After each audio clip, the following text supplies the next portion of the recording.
বন্যার্তদের জন্য ঢাকা বিশ্ববিদ্যালয়ে গণত্রাণ সংগ্রহ করছে বৈষম্য বিরোধী ছাত্র আন্দোলন।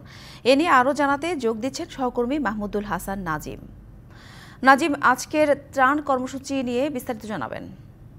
16 থেকে 17 দিনের মধ্যে ত্রাণ কার্যক্রম সংগ্রহ করেছে দেশের বিভিন্ন অঞ্চল থেকে। রাজধানীতে যারা বসবাস করছে তারা প্রত্যেকে, বিত্তবান যারা আছেন তারা প্রত্যেকটি মানুষ কিন্তু মানবাসী মানুষের কাছে এসে তারা ঢাকা বিশ্ববিদ্যালয়ের টিএসসি সহ আর বেশ কয়েকটি স্থানে তারা ত্রাণ কার্যক্রম চালু ছিল।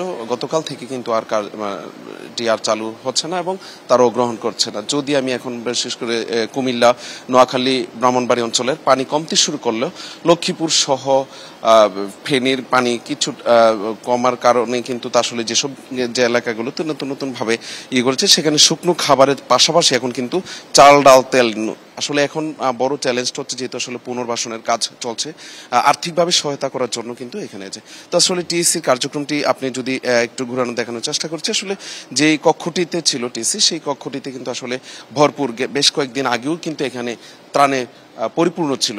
এনজিওর কিস্তি প্রথমবার বিকাশ পেমেন্ট করলেই 20 টাকা ইনস্ট্যান্ট ক্যাশব্যাক। সেখান থেকে কিন্তু ধাপে ধাপে যেসব এলাকাগুলোতে নতুন ভাবে পানি কমতে শুরু করছে এবং যেসব এলাকাগুলোতে ত্রাণের সহযোগিতা পড়ছে, বিশেষ করে উপজেলা এবং জেলা প্রশাসকের সমন্বয় রেখে কিন্তু যেটি আসলে ছাত্র আন্দোলনে বৈষম্য বিরোধী আন্দোলনের নেতারা, ছাত্ররা কিন্তু এখানে তারা প্যাকেটিং এর কাজ শেষ পর্যায়ে কিন্তু তারা এখান থেকে দেশের বিভিন্ন প্রান্তে পাঠাচ্ছে।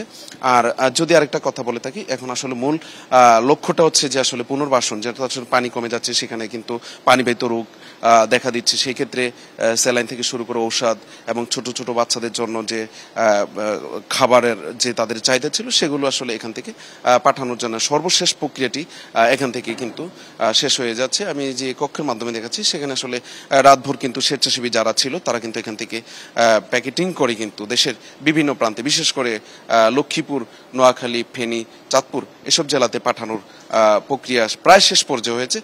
আরেকটি বিষয় জানিয়ে রাখতে চাচ্ছি, আসলে স্বেচ্ছাসেবী যেটি আসলে বৈষম্য বিরোধী ছাত্র আন্দোলনের